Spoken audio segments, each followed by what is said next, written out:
Update muna tayo sa kaganapan ng Econin sa kasalukuyan, guys. Si Miss Janine Gutierrez may bago na namang endorsement, ang Nivea Luminous 360.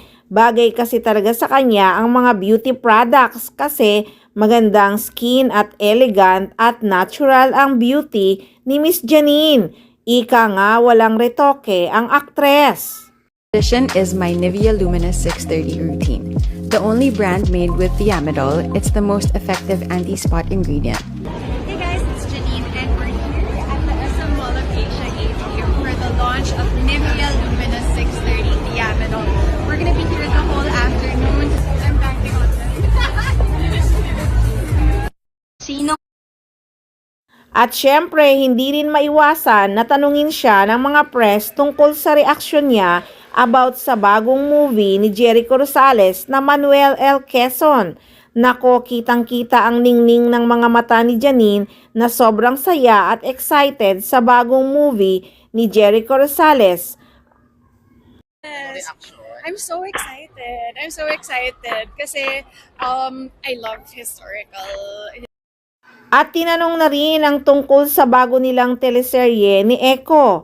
Hindi pa daw niya masyadong maipaliwanag pero kakaiba daw talaga sa lahat ng ginawa niyang serye or movie. At syempre, update tayo kay Jericho Rosales. Busy-busy nga ang aktor sa shooting.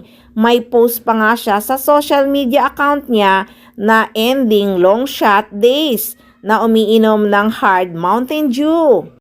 At binahagi din ng aktor ang behind the scene na ginagawa nilang movie na Quezon.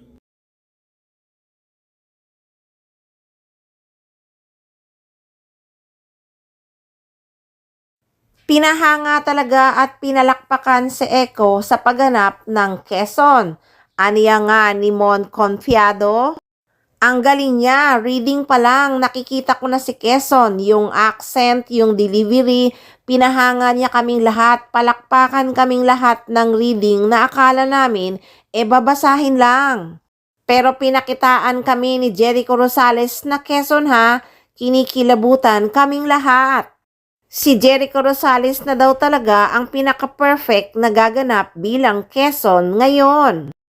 At syempre, pati na rin si Miss Janine Gutierrez, talaga namang proud na proud at hangang-hanga kay Echo.